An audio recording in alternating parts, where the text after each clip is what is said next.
எல்லோருக்கும் வணக்கம். இப்போ நம்ம ஷேர் மார்க்கெட்டில் எதிர்பார்ப்பு அதிகரிப்பு ஆயிருக்குங்க நண்பர்களே. ஏற்கனவே ஏறி வந்த பங்குகள் இன்னும் ஏறாதா? ஏற்கனவே மைனஸில் இருக்கக்கூடிய பங்குகள் திரும்பி மறுபடி ப்ளஸ்ஸுக்கு வராதான்ற எதிர்பார்ப்பு வந்துக்கிட்டு இருக்கு. ஏன் அப்படின்னா நிஃப்டி 25,300க்கு கீழே போகவே மாட்டேன்றான். தொடர்ந்து 200 டேஸ் மூவிங் ஆவரேஜுக்கு மேலேயே இருக்கிறான். அப்படின்னா அப்போ நம்மளுடைய மார்க்கெட் என்ன பண்ணுன்னா ஒவ்வொரு பங்குகளாக கீழே கிடக்கிறதெல்லாம் பிடிச்சி இழுத்துக்கிட்டே இருக்கும். நிஃப்டி தொடர்ந்து மேலே போக போக பல்வேறு பங்குகளை பிடிச்சி மேலே இழுத்துக்கிட்டு வந்துக்கிட்டே இருக்கும். அதனால் இப்போதைக்கு ட்ரேடர்கள் உற்சாகம் அடைஞ்சிருக்காங்க. இப்படி தான் ஒரு காலத்தில் மார்க்கெட் இருந்தது. லார்ஜ் கேப் பங்குகள்லாம் பெருசாக ஒன்றும் ஏறாமல் இருக்கும். ஆனால் நம்ம போயிட்டு small cap, mid cap, micro கேப்பெல்லாம் எடுத்து பார்த்தோம்னு வச்சிங்களேன், அவன்லாம் 1% ஏறி இருப்பான். மைக்ரோ கேப் இண்டெக்ஸில் ஈஸ் மை ட்ரிப் அப்படின்ற பங்கு 20% ஏறி இருக்கு. ஆக மொத்தம் 40% கடந்த 2 நாட்களில் ஏறி இருக்கு. இந்த 40% யாராவது முழுசாக அனுபவிச்சிருந்தா உண்மையிலேயே ஒரு மகிழ்ச்சியாக தான் இருக்கும். பட் இந்த ஈஸ் மை ட்ரிப்பில் பொசிஷன் இருக்கிறவங்க எல்லாருமே ஆல்மோஸ்ட் ஒரு 80% இறங்கினவங்களாக தான் இருப்பாங்க. அவங்களுக்கு இப்போ பாதி 80 ரெக்கவரி ஆகி வந்திருக்கு. இந்த சமயத்தில் இந்த பங்கை பற்றி ஒன்று சொல்லணும்னா, இவங்களே ஒரு நியூஸ் ஒன்று வெளியிட்டு இருந்தாங்க. அது போக பட்ஜெட்டில் ட்ராவல் இண்டஸ்ட்ரி ரிலேட்டடாக கொஞ்சம் பேசியிருந்தாங்க. ஸோ பட்ஜெட்டில் ஒரே ஒரு இண்டஸ்ட்ரி மேல் நோக்கி வந்த இண்டஸ்ட்ரியில் இந்த டூரிசம் இண்டஸ்ட்ரி இருந்தது. மேலே வந்ததுக்கப்புறம் லேசாக ஒரு மாதிரி நின்று ஆடிக்கிட்டு இருந்தது இந்த ஈஸ் மை ட்ரிப். அதுக்கப்புறம் அவங்களே ஏதோ ஒரு 500 கோடி பணம் கேபிட்டல் ரைஸ் பண்ணுறாங்க அப்படின்ற ஒரு தகவல் நேற்று வந்ததை அடுத்து இப்போ 40% ஏறி இருக்கு. தம்பி நீ இன்னும் வளரணும்பா அப்படின்ற மாதிரி 200 டேஸ் மூவிங் ஆவரேஜை 2024 ஒரு முறை தாண்ட முயற்சி செஞ்சு அப்போ தாண்ட முடியாமல் 20 ரூபாயிலிருந்து விழுக ஆரம்பித்த இந்த ஈஸ் மை ட்ரிப் எத்தனையோ மாதங்களுக்கு பிறகு 200 டேஸ் மூவிங் ஆவரேஜை தாண்டிய சம்பவம் இன்று. ஷேர் மார்க்கெட்டில் தியாகு தான் இதை கண்டுபிடிச்சார் அப்படின்னு ஒரு விஷயத்தை சொல்லணும் அப்படின்னு வச்சிங்களேன். டக்குன்னு நான் ரோட்டில் போய்கிட்டு இருக்கேன், தடுத்து நிறுத்தி நீ ஷேர் மார்க்கெட்டில் என்னப்பா தம்பி கண்டுபிடிச்சேன்னா, ஏதாவது லாபம் செய்து கொண்டிருக்கக்கூடிய பங்கு என்னைக்காவது ஒரு நாள் 80% என்பது இறங்கிவிட்டால் அதன் பின்பு ஒருவேளை அந்த பங்கு டீலிஸ்டெல்லாம் ஆகலை அப்படின்ற ஒரு சமயத்தில் அது சில நேரங்களில் திரும்பி 200 டேஸ் மூவிங் ஆவரேஜை தொடுகிறது அப்படின்ற ஒரு சம்பவம் இந்த ஈஸ் மை ட்ரிப்பில் எதிர்பாராமல் 2 நாட்களில் நடந்திருக்கு. நண்பர்களே, ட்ரேடர்களுடைய எதிர்பார்ப்பு திடீர்னு பயங்கரமாக இன்க்ரீஸ் ஆகிருக்கு இல்லையா? அதுக்கு இன்னும் 2 காரணங்கள் இருக்கு. ஏஐ சம்மிட் சமீபத்தில் அடி வாங்கிய பங்குகள் 2 செக்டர். ஒன்று நம்மளுடைய ஐடி துறை, ஆர்டிஃபிஷியல் இன்டெலிஜென்ஸ்னால உளுந்தா மறுபடியும் ஆர்டிஃபிஷியல் இன்டெலிஜென்ஸ் செய்தினாலேயே மேலே வந்தால் சந்தோஷம்தான். இந்தியாவில் ஏஐ சம்மிட் அப்படின்றது 20 பிப்ரவரி வரைக்கும் நடந்து முடிக்க போகுது. அதில் ஏதாவது நம்மளுடைய கம்பெனிகளுக்கு ஆர்டர் கிடைக்குது அல்லது ஏதாவது ஒன்று பேசுகிறாங்கன்னா ரொம்ப மகிழ்ச்சி தான். எப்படியோ இந்த ஏஐ சம்மிட் நடக்கக்கூடிய நேரத்தில் நம்மளுடைய ஐடி கம்பெனி ஒருவேளை இதெல்லாம் கணக்கு பண்ணி தான் அடிச்சு விட்டானுங்களா போன வாரத்தில் என்னன்றது தெரியல. பட் இப்போ கடந்த 2 நாட்களாக பல்லை காட்டிக்கொண்டு சில ஐடி பங்குகள்லாம் மேலே வந்திருக்கு. அதில் ஃப்ரெஞ்ச் பிரசிடென்ட் மிஸ்டர் மேக்ரான் அவர்களும் வர்றாரு. இன்ஃபோசிஸ் கூட இன்றைக்கி நீங்கள் பார்த்தீங்கன்னா திடீர்னு கடந்த 2 நாட்களில் பார்க்கும்பொழுது 1300 ரூபாய்களில் இருந்து 1400 ரூபாயாக ட்ரேட் ஆகிக்கிட்டு இருக்கு இன்ஃபோசிஸ். வேறு என்ன ஷேர் மார்க்கெட்டில் செய்திகள் அப்படின்னா, இன்னொரு 3 பங்குகளை பற்றிய ஒரு செய்திகள் இருக்குது. இந்த ஆர்பிஎல் பேங்க் ஷேர்னுடைய விலை மாற்றத்தை யாராவது கவனித்து பார்த்துருக்கீங்களா? 2020களில் இருந்து இப்போ சமீபத்தில் அது வேணால் பெரிய வீரன் மாதிரி சமீபத்தில் ஒரு 8 மாதத்தினுடைய ஹை, 1 இயர் ஹை அப்படின்னு ட்ரேட் ஆகிட்டு இருக்கு. ஆனால் 2020லிருந்து கணக்கெடுத்து பார்த்தீங்கன்னா அந்த பங்கு செஞ்சுருக்கக்கூடிய வேலை என்னென்னா மொத்தமே 3 ரவுண்டு தான். நான்லாம் எத்தனையோ பங்குகளை பார்த்துருக்கேன். 2025லிருந்தே ஒரு 2 ரவுண்டு 3 ரவுண்டு போயிட்டு வந்தவன்லாம் நான் பார்த்துருக்கேன். ஆனால் இந்த ஆர்பிஎல் பேங்க் சமீபத்தில் 52 வீக் ஹை பக்கத்தில் ட்ரேட் ஆகிருக்குன்னா இந்த சாதனையெல்லாம் அவன் 2020களில் ஒரு தடவை பண்ணான், 2024களில் ஒரு தடவை பண்ணான். ஸோ இத்தனை முறை இந்த பங்கு ஒரு முறை ஏறி இறங்கி, ஒரு முறை ஏறி இறங்கி, இன்னொரு முறையும் ஏறி இருக்கு. இனி அடுத்தது இந்த பங்கு உச்சத்தில் இருக்கக்கூடிய நேரத்தில் சொல்லும் செய்தி என்னை மன்னிச்சிடுங்க அப்படின்னு சொல்லிட்டு மறுபடியும் என்னுடைய சுபாவமே இப்படித்தான் அப்படின்னு மாதிரி கீழே விழுக போகிறதா, அல்லது இப்போ இந்தியாவில் பார்த்தீங்கன்னா ஃபுல்லாக பேங்கிங் செக்டர் தான் வந்து பிக்கப் ஆகி ஓடிக்கிட்டு இருக்கு. ஜப்பான்கார என்னடான்னா எஸ் பேங்க்கை நான் எடுக்கிறேன் அப்படின்ற மாதிரி உள்ள வர்றாங்க. எத்தனையோ ஃபைனான்ஸ் கம்பெனியும் மேல் நோக்கி தான் இருக்குது. மற்ற செக்டர்கள் டிஃபென்ஸ் துறை கூட எடுத்துங்க. இன்றைக்கி ஏதோ இவர் மேக்ரான் வந்திருக்காரு, அதனால் டிஃபென்ஸ் கம்பெனிகளுக்கெல்லாம் ஏதாவது சூடு பிடிக்குதா என்பது பொறுத்து இருந்து தான் பார்க்கணும். ஆனால் பேங்க்குக அருமையான ஒரு ஏற்றம் சமீபத்தில் இருந்தது. அந்த இதுவும் ஒரு பேங்க் பங்குங்கிறதுனால அப்படி இப்படின்னு ஏதோ தக்குமுக்காடி அவனுடைய பழைய சாதனை பல இடத்துக்கு வந்துட்டான். So multi year break out அப்படின்ற கான்செப்ட்லாம் ஸ்டாக் மார்க்கெட்டில் இருக்குது. அந்த விஷயம் கடந்த 2 முறை இதுக்கு நடக்காமல் போயிடுச்சு. இந்த முறை அந்த டெப்த்தை அப்படியே திருப்பி போட்டு மேலே ஏறுவானா அப்படின்ற ஒரு கேள்வி தான் இந்த ஸ்டாக் மார்க்கெட்டில் தற்போதைக்கு இந்த ஆர்பிஎல் பேங்க் அப்படின்ற ஷேர் மேலே இருக்குது. ஆனால் ஸ்மார்ட் மணி கான்செப்டுக்காரங்களாம் ஜாலியாக வந்திருப்பாங்க. நீ மேலே போகாட்டி என்ன செல்லும், நீ கீழே வா, மறுபடியும் 2-3 ரவுண்டு போன இல்லை, அதே மாதிரி கீழே வந்துட்டு நீ 2027 கூட இன்னொரு ரவுண்டு போ, என்ன கெட்டு போச்சா? 120 ரூபாய் எங்கே, 150 ரூபாய் எங்கே, 300 ரூபாய்கள் எங்கே? ஆல்மோஸ்ட் 100% என்ற ஒரு விஷயம். நீ இறங்குறக்கு ஒரு 6 மாதம் எடுத்துக்க, அப்புறம் மறுபடியும் ஏறக்கு ஒரு 6 மாதம் எடுத்துக்க, ஒரு வருஷத்தில் கூட இறங்கி ஏறிவா, என்ன கெட்டு போச்சு அப்படின்னு ஸ்மார்ட் மணி கான்செப்ட்காரங்களும் இருக்க தான் செய்வாங்க. இன்றைக்கி ஸ்மால் கேப் இண்டெக்ஸ்லேயும் பல்வேறு பங்குகள் 8%, 10% ஏறி இருக்கக்கூடிய நிலைமையை தொடர்ந்து இன்னொரு 2 பங்குகளை பற்றிய செய்திகள். ஹேவல்ஸ், யூனியன் பேங்க் அப்படின்ற 2 பங்குகள். ஸோ மார்க்கெட்டில் என்ன எதிர்பார்க்குறாங்கன்னா, மைனஸில் இருக்கக்கூடிய பங்குகள் ப்ளஸிற்கு வராதா, அதே மாதிரி ப்ளஸ்ஸிலேயே தொடர்ந்து ஏறிக்கொண்டு இருக்கக்கூடிய பங்குகள் மறுபடியும் தொடர்ந்து ப்ளஸ் ஆகாதா அப்படின்னு பார்த்துட்டு இருக்காங்க. ஸோ இந்த யூனியன் பேங்க்கில் இன்றைக்கி என்ன ஒரு தகவல்னா, அவன் ஆல் டைம் ஹை அப்படின்றத வந்து மிகவும் சந்தோஷமாக 2024 யாரெல்லாம் 150 ரூபா ரேஞ்சுக்கு மாட்டினாங்களோ, அதே மாதிரி 2025 150 ரூபா ரேஞ்சுக்கு யாரெல்லாம் மாட்டினாங்களோ அவங்க எல்லாத்தையுமே இன்றைக்கி காப்பாற்றி விட்டுருக்கான். நிறைய பேர் என்ன பண்ணுவாங்கன்னா, ஸ்டாக் மார்க்கெட்டில் இருக்கக்கூடிய ட்ரெயிலிங் ஸ்டாப் லாஸு, அது போன்ற பல்வேறு பார்ஷியல் ப்ராஃபிட் புக்கிங் போன்ற ஸ்ட்ராட்டஜிகள்லாம் வந்து மார்க்கெட்டில் இருக்குது அப்படின்றது தெரிஞ்சு வச்சுக்குவாங்க. அதே மாதிரி இப்போ நம்ம பார்க்கக்கூடிய இந்த ஹேவல்ஸ் இந்தியா அப்படின்ற பங்கு 2025 பெருசாக அது சம்பாரித்து கொடுக்கவே இல்லை. ரொம்பவுமே அநியாயங்க. யாரெல்லாம் பாவம் ஹேவல்ஸ் இந்தியா வச்சுருக்கீங்களோ எல்லாருமே கொஞ்சம் மன வருத்தத்தில் தான் இருப்பீங்க. ஏன்னா 2025 இது 1300 ரூபாயிலிருந்து 1600 ரூபா, வெறும் ஒரு 20% மாற்றம் தான் நடந்திருக்கு. நான் பார்த்ததுலேயே ரொம்ப குறைவான பர்சன்டேஜ் மாற்றம் 2025 நான் யோசித்து பார்க்குறதுல இந்த ஹேவல்ஸ் இந்தியாவை தான் நான் இப்போ தான் பார்க்குறேன். 20% தான் மாற்றம். மற்ற பங்குகள்லாம் 40% ஏறினதும் உளுந்ததுன்னு எத்தனையோ மாற்றத்தை பண்ணியிருக்கான். இவன் குறைவான மாற்றம். இப்படி பண்ணிக்கிட்டு இருந்த இந்த ஹேவல்ஸ் இந்தியா அப்படின்ற பங்கு எத்தனையோ முறை முயற்சி செஞ்ச மாதிரி இப்போவும் 200 டேஸ் மூவிங் ஆவரேஜ் பக்கத்தில் திரும்ப வந்திருக்கு. எப்படி வந்திருக்குன்னா, ஜெட்டு வேகத்தில் வந்திருக்கு. 1200 ரூபாயிலிருந்து 1400ன்னு எந்த ஒரு இடத்துலையும் கீழே விழுகாமல் ஜெட்டு வேகத்தில் வந்துட்டுருக்கு. இந்த ராக்கெட்டை யாராவது பிடிச்சி ஏதாவது பண்ணி விடாமல் இந்த ராக்கெட் தொடர்ந்து போக அளவு பண்ணும்படி நம்ம மார்க்கெட்டை பார்த்து கேட்டுக்கிறோம். இவனுக்கு இதுதான் வேலை. பல முறை ஜெட்டு விட்டுருக்கான், ஆனால் ஒரு முறை கூட அந்த ஜெட்டு உருப்படியாக கண்டம் விட்டு கண்டம் பாயல. நண்பர்களே, கோல்டினுடைய விலையை பார்த்தீங்களா? யாருமே இப்போ நாட்டில் பயப்பட மாட்டேங்கிறாங்க. ஒருத்தர் என்னங்கிறாருன்னா, உன்னுடைய கப்பல்களை பூரா பிடிச்சி தண்ணிக்குள்ளே அமுத்தி விடுவேன் அப்படின்னு ஒரு நாட்டினுடைய தலைவர்கள் சொல்கிறாங்க. இன்னொரு நாட்டினுடைய தலைவர்கள் என்ன சொல்கிறாங்கன்னா, எப்படி வெனிசுலா நாட்டு பிரதமர் பிடிச்சுமோ அதே மாதிரி உன்னை பிடிச்சி தூக்கிட்டு போக போகிறோம் அப்படின்னு சொல்லிக்கிட்டு இருக்காங்க.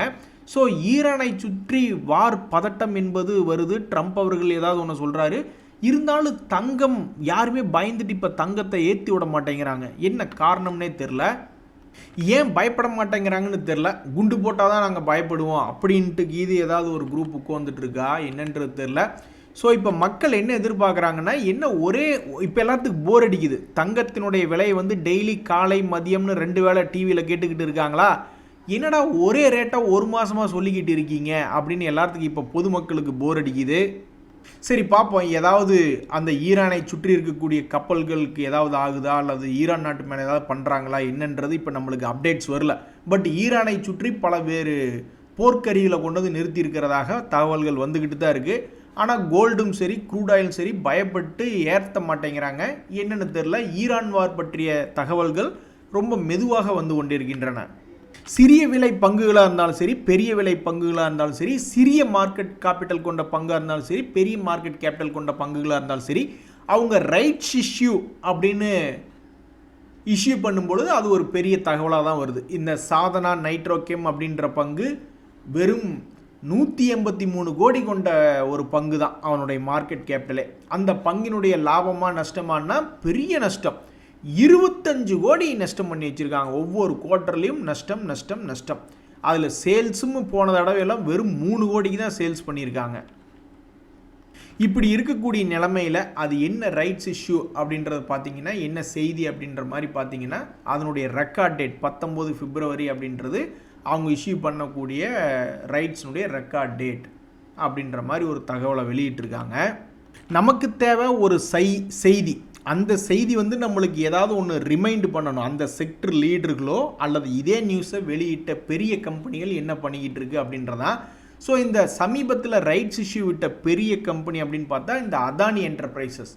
அவங்க வந்து என்ன சொல்லியிருக்காங்க, அவங்களுடைய தகவல் என்ன அப்படின்னு பார்த்தீங்கன்னா, ஒரு ஷேருக்கு 1800 ரூபாய் அப்படின்ற ஒரு தகவல் இருந்தது. அதுக்கப்புறம் பார்த்தீங்கன்னா இந்த பங்கு ஒரு கட்டத்தில் வந்து கரெக்டாக அதே 1800 ரூபாய்க்கு மார்க்கெட்லேயே கீழே விழுந்த பிறகு அந்த கரெக்டாக த ஷார்ப் பாயிண்ட் அதே 1800 ரூபாயிலிருந்து திரும்ப 2242 இந்த அதானி என்டர்பிரைசஸ் அப்படின்றது வந்திருக்கு. ஸோ ஆல்மோஸ்ட் தன்னுடைய லோ ரேட்லேருந்து 20% ஏறிய ஒரு பங்காக இந்த அதானி என்டர்பிரைசஸ் ரைட்ஸ் இஷ்யூக்கு அப்புறம் வந்து. ஸோ ரைட்ஸ் இஷ்யூ அப்படின்ற தகவல் வருது. தகவல் வந்ததுக்கப்புறம் பெருசாக கிராஷ் ஆகிறா. கரெக்டாக அந்த ப்ரைஸ் எங்கே வந்து மேட்ச் ஆகுதுன்னா ரைட்ஸ் இஷ்யூனுடைய ப்ரைஸில் மேட்ச் ஆகுது. அதுக்கப்புறம் பார்க்கும்பொழுது 20% ஏறி உள்ளது. நண்பர்களே, ஸ்டாக் மார்க்கெட்டில் வேறு என்ன செய்திகள்னா, நம்மளுடைய ஃபைனான்ஸ் கம்பெனியில் பற்றிய சில அப்டேட் வருது. பிரமல் ஃபைனான்ஸ் அப்படின்றது இருக்குது.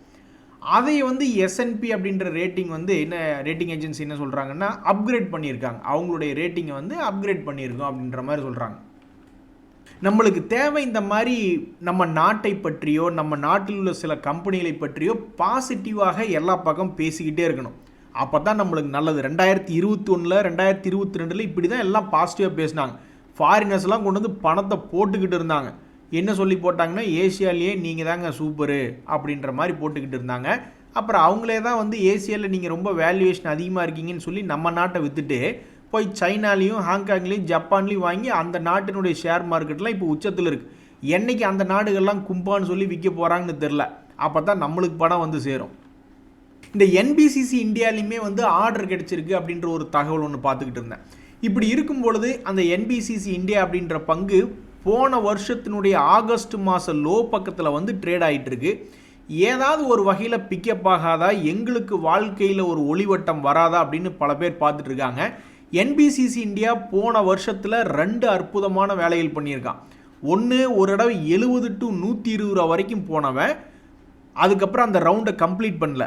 இங்கே கீழே வராமையே அவன் என்ன பண்ணிட்டான்னா, மறுபடியும் அடுத்த ரவுண்டு அவசர கொடுக்கையாக ஒரு 90களில் இருந்து 120 ரூபா வரைக்கும் ஒரு ரவுண்டு போயிட்டு வந்துட்டான். அப்போ மறுபடியும் உங்கள்கிட்ட ஏன் அந்த அவசரம் வரமாட்டேங்குது? ஏற்கனவே ஒரு தடவை அவசர கொடுக்கையாக பாதியிலே எந்திரிச்சு ஓடுனில்ல. அப்போ மறுபடியும் இங்கேருந்து இன்னொரு ரவுண்டு போக மாட்டேங்கிற, அல்லது கடைசிக்கு கீழேயாவது வா. உங்கள்கிட்ட தான் பெரிய அளவில் ரவுண்டு போகிறதுக்கு தகுதி இருக்குது, ரொம்ப வால்டிலிட்டியான ஒரு பங்காக இருக்க. அப்போ ஒன்றா இறங்கி அப்புறம் மறுபடியும் திரும்பி ஏறி பெருசாக சம்பாரிச்சு கொடு, இல்லைன்னா இங்கிருந்தே பெருசாக ஓடி சம்பாரிச்சு கொடு என்று பல ட்ரேடர்கள் கோரிக்கை வச்சுக்கிட்டு இருக்காங்க. அப்படி இருக்கும்போது எதுவும் பெருசாக நியூஸ் இல்லாமல் இருந்தது. இப்போ ஒரு ஆர்டர் வந்திருக்கு அப்படின்ற ஒரு தகவலை நம்ம எக்ஸ்சேஞ்சில் பார்க்குறோம். இன்றைக்கி ஏதோ ஒரு சிறிய இன்பம் நண்பர்களே. ஐடி ஸ்டாக்ஸ் வச்சுருக்கிறவங்க எல்லாருமே கிராஷ் ஆகி அவங்களுடைய போர்ட்ஃபோலியோவே வீணாக கிடந்தது. இன்றைக்கி ஐடி பங்குகள்லாம் கொஞ்சம் மேலே ஏறினதில் ஒரு சிறிய அளவில் சந்தோஷம். அடுத்தது வந்து இந்த பங்கு ஓட்டத்தில் இருக்கிறதா இல்லையா, அவுட் ஆயிடுச்சா அப்படின்றது தெரியாதபடிக்கு சில பங்குகள்லாம் ஷேர் மார்க்கெட்டில் ட்ரேட் ஆகிட்டு இருக்கும். அப்படி தான் ஹிந்துஸ்தான் காப்பர் மட்டும் இல்லை, எத்தனையோ மெட்டல் கம்பெனிஸ் எல்லாம் நல்லா தான் இருந்து, ஆனால் சமீபத்தில் ஒன்றும் பெருசாக விஷயங்கள் இல்லை. ஸோ இந்த ஹிந்து காப்பர் அப்படின்ற பங்கு நாங்கள் என்ன கோரிக்கை வைக்கிறோம் என்றால், நீங்கள் வந்து பல்வேறு அளவில் மிக அற்புதமாக மேலே ரேலி கொடுத்த பங்கு தான் ஹிந்துஸ்தான் காப்பர். இன்னும் ஒரு முறை நீ மேல் நோக்கி வரணும், அதுக்கு இன்னும் கொஞ்சம் வீக்காகி ஒரு 500 ரூபாய் பக்கத்தில் போயிட்டு அப்புறமா மறுபடியும் இன்னொரு ரவுண்டு நீங்கள் போனீங்கன்னா எங்களுக்கு ரொம்ப வசதியாக இருக்கும் அப்படின்ற மாதிரி பல ட்ரேடர்கள் பார்த்துக்கிட்டு இருக்காங்க. இதுக்கு முன்னாடி இந்த பங்கு வந்து 200 டேஸ் மூவிங் ஆவரேஜ் 300 ரூபாய்க்கிட்ட ஒரு சப்போர்ட் எடுத்து ஒரு ரேலி கொடுத்துருந்தான். அதுக்கு முன்னாடி அதே மாதிரி 200 டேஸ் மூவிங் ஆவரேஜ் கிட்ட ஒரு சப்போர்ட் எடுத்து ஒரு ரேலி கொடுத்துருந்தது. அப்போ இந்த முறை நீங்கள் ஏன் பெருசாக உழுகக்கூடாது, கீழே ஒரு 300 ரூபா வரைக்கும் கூட நீங்கள் வந்து விழுந்துட்டு அப்புறமா இன்னொரு ரேலி போங்களேன் அப்படின்ற மாதிரி பல பேர் எதிர்பார்த்துக்கிட்டு இருக்காங்க. நண்பர்களே, விஷால் மெகா மார்ட் அப்படின்ற ஒரு பங்கு, அந்த பங்கை நிறைய பேர் பாராட்டி இந்த மார்க்கெட்டில் பேச மாட்டேன்றாங்க. இந்த மார்க்கெட்டில் வந்து பார்த்திங்கன்னா விஷால் மெகா மார்ட்டுக்கு ஒரு செலிப்ரேஷன் என்பது இல்லை. அவன் என்ன செஞ்சுருக்கான் அப்படின்னு பார்த்தீங்கன்னா, தன்னுடைய டிசம்பர் குவார்ட்டர்லி ரிசல்ட்டில் 3670 கோடின்னு சேல்ஸ் பண்ணியிருக்கு. அது வந்து சமீபத்தில் இல்லாத ஒரு விஷயம். இந்த விஷால் மெகா மார்ட் இவ்வளோ பெரிய சேல்ஸ் என்பது சமீபத்தில் பண்ணல. அதே மாதிரி அதனுடைய லாபம் என்பது 313 கோடி அப்படின்ட்டு இருக்காங்க. அதுவும் சமீபத்தில் செய்யாத ஒரு லாபம். இருந்தாலும் ஷேர் மார்க்கெட் இவங்களுடைய குவார்ட்டர்லி ரிசல்ட்டை செலிப்ரேட் பண்ணல. ஒரு 6 மந்த் லோ அப்படின்ற மாதிரி பாவம் அது 120 ரூபாயில் போய் ட்ரேட் ஆகிட்டு இருக்கு. என்ன கொடுமை நாராயணா அப்படின்ற மாதிரி இந்த பங்கினுடைய வீழ்ச்சி தற்போது தொடர்ந்து ஒரு புதிய புதிய லோக்களை உருவாக்கிக்கிட்டே போகுது. அடுத்தது இது எந்த லோக்கு போயிட்டு திரும்பி எகிரும் அப்படின்னு தெரிஞ்சுக்கிறதுக்கு ரொம்ப ஆர்வமாக இருக்குது. இது வந்து ஒரு நல்ல ரிசல்ட் கொடுத்தும் பிரயோஜனம் இல்லாமல் தற்போதைக்கு இந்த பங்கினுடைய ட்ரெண்ட் என்பது கீழே போய்கிட்டு இருக்கு. இவன் ஒரு காலத்தில் இவனுடைய ட்ரெண்ட் என்பதெல்லாம் மேலே போயிருக்கு தான். பட் இனி இதனுடைய ட்ரெண்டு எப்போ திரும்பி மேலே ஏறும் என்று பல பேர் ஆவலாக பார்த்துக்கிட்டு இருக்காங்க. இந்த ஐஎஃப்எல் ஃபைனான்ஸ் பற்றிய ஒரு அற்புதமான செய்தி என்னென்னா, சமீபத்தில் லாபம் சம்பாரித்து கொடுத்த ஒரு பங்காக இந்த ஐஎஃப்எல் ஃபைனான்ஸ் இருந்தது. அதுக்கப்புறம் என்ன ஆச்சுன்னு தெரியல, மார்க்கெட்டில் செல்லிங் ப்ரெஷர் வந்து அது கீழே விழுந்துடுச்சு. இப்போ வந்து என்ன ஒரு தகவல் வருது அப்படின்னா, அவங்க இஷ்யூ பண்ணுற பாண்டு வந்து 500 கோடி, அது ஃபுல்லி சப்ஸ்கிரைப்ட் அப்படின்ற ஒரு தகவல் வருது. ஸோ சமீபத்தில் ஆல்மோஸ்ட் ஒரு 2025 பார்க்கும்பொழுது அற்புதமான ஒரு ரவுண்டு போனால், பட் கீழே வந்து பல பேர்த்துக்கு சம்பாரித்து கொடுக்குற மாதிரி கீழே வரல. இவனும் அவசரம் கொடுக்குற மாதிரி பாதியிலேயே, அப்படியே கூட ஒரு பங்கு இப்படி தான் பாதியிலே, என்பிசிசி இந்தியா நினைக்கிறேன், மறுபடியும் பாதியிலேயே மேலே போயிடுச்சு. அப்புறம் மறுபடியும் தற்போது ஒரு குறிப்பிட்ட லோவில் வந்து விழுந்திருக்கக்கூடிய இந்த ஐஎஃப்எல் ஃபைனான்ஸ் அப்படின்ற பங்கு கரெக்டாக 200 டேஸ் மூவிங் ஆவரேஜ் அப்படின்ற ஒரு இடத்துல வந்து விழுந்திருக்கு.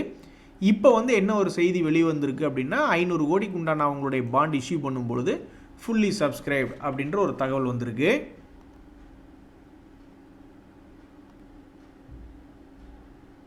நண்பர்களே, கட்டுமானம் சம்பந்தப்பட்ட சில தகவல். ஜிஆர் இன்ஃப்ரா ப்ராஜெக்ட்ஸுக்கு வெஸ்ட் சென்ட்ரல் ரயில்வேலிருந்து ஆர்டர் கிடைச்சிருக்கு அப்படின்ற ஒரு தகவல். அப்படி இருக்கும்பொழுது இந்த ஹட்கோ அப்படின்ற பங்குக்குமே வந்து அவங்களுடைய Q3 ரிசல்ட்ஸில் என்ன வந்தது. ஸோ மார்க்கெட் வந்து கட்டுமானத்துறை சம்பந்தப்பட்ட பங்குகளுக்கு இந்த வருஷம் எப்படி இருக்கும், சாதகமாக இருக்குமா பாதகமாக இருக்குமா அப்படின்றத பொறுத்து இருந்தால் பார்க்கணும். இந்த ஜிஆர் இன்ஃப்ரா ப்ராஜெக்ட்ஸ் பொறுத்த வரைக்கும் போன வருஷத்தில் ஒரு ரவுண்டு போனாலும் உருப்படியான ரவுண்டு, 800லேருந்து 1400 வரைக்கும் ஒரு ரவுண்டு போனவன் இப்போ மறுபடியும் அதே இடத்துல சுற்றி கொண்டு இருக்கக்கூடிய ஒரு பங்காக இந்த ஜிஆர் இன்ஃப்ரா ப்ராஜெக்ட்ஸ் இருக்குது. ஸோ இப்போதைக்கு டவுன் ட்ரெண்டில் இருக்கக்கூடிய ஜிஆர் இன்ஃப்ரா அப்படின்றது எப்போது அப் ட்ரெண்டுக்கு திரும்பும் அப்படின்ற ஒரு கேள்வி தற்போதைக்கு ஷேர் மார்க்கெட்டில் இருக்குது. என்றைக்கையாவது ஒரு நாள் ப்ளீஸ் மேலே வாங்கலேன் அப்படின்ற மாதிரி பல பேர் கெஞ்சி கேட்டுக்கிட்டு இருக்காங்க இந்த ஜிஆர் இன்ஃப்ரா.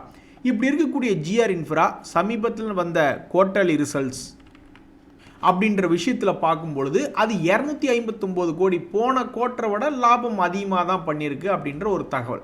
அதே மாதிரி இந்த ஹட்கோ அதுவும் 200 டேஸ் மூவிங் ஆவரேஜ் கீழே கொஞ்சம் வீக்காக இருக்கக்கூடிய பங்கு தான். அதனுடைய வேலையும் பார்த்தீங்கன்னா 2025 ஒரு ரவுண்டு போயிட்டு வந்து கிட்டத்தட்ட ஆல்மோஸ்ட் லோ பக்கத்தில் சுற்றி கொண்டு இருக்கக்கூடிய பங்கு. நீ கீழே கீது போயிட்டு ஒரு ரவுண்டு வருமா அல்லது மேலே வருமா அல்லது தொடர்ந்து கீழே போகுமா அப்படின்றது தெரியாத படிக்க இருக்கு. ஆனால் இது செஞ்சுருக்கக்கூடிய Q3 ரிசல்ட்ஸ் என்ன அப்படின்னு பார்த்தீங்கன்னா, எப்பவும் போன குவார்ட்டரில் அவங்க என்ன வெளியிட்டு இருந்தாங்களோ அதே அளவு எந்த விதமான சேதாரம் இல்லாமல் 713 கோடி லாபம் அப்படின்னு வந்திருக்காங்க. ஸோ பல ட்ரேடர்கள் வந்து ஏதாவது ஒரே அளவில் தானே பர்ஃபார்மன்ஸ் காமிச்சிருக்கான், அப்போ இறங்கினவனை ஏற்றி விடுங்களேன் அல்லது இறங்கினவனை இன்னும் கூட கொஞ்சம் கீழே இறக்கிட்டு ஏற்றி விடுங்க அப்படின்ற மாதிரி வேண்டிக்கிட்டு இருக்காங்க. ஸோ வந்திருக்கக்கூடிய Q3 ரிசல்ட்ஸில் ஓரளவுக்கு பர்ஃபார்ம் பண்ணியிருக்கக்கூடிய இந்த பங்குகளுக்கு மார்க்கெட் சாதகமாக இருக்குமா? மேலேருந்து கீழே இறக்கி விட்டுருக்கீங்கள, அவன் போன தடவையும் மேலே இருக்கும்போது ஒரே ரிசல்ட்டு தான் பண்ணான், இப்போ கீழே இருக்கும்பொழுதும் ஒரே ரிசல்ட்டு தான் பண்ணியிருக்கான். அப்போ கீழே இருந்து மேலே ஏற்றி விடுவீங்களா இல்லையா அப்படின்றதான் இப்போ கேள்வி. நன்றி, வணக்கம்.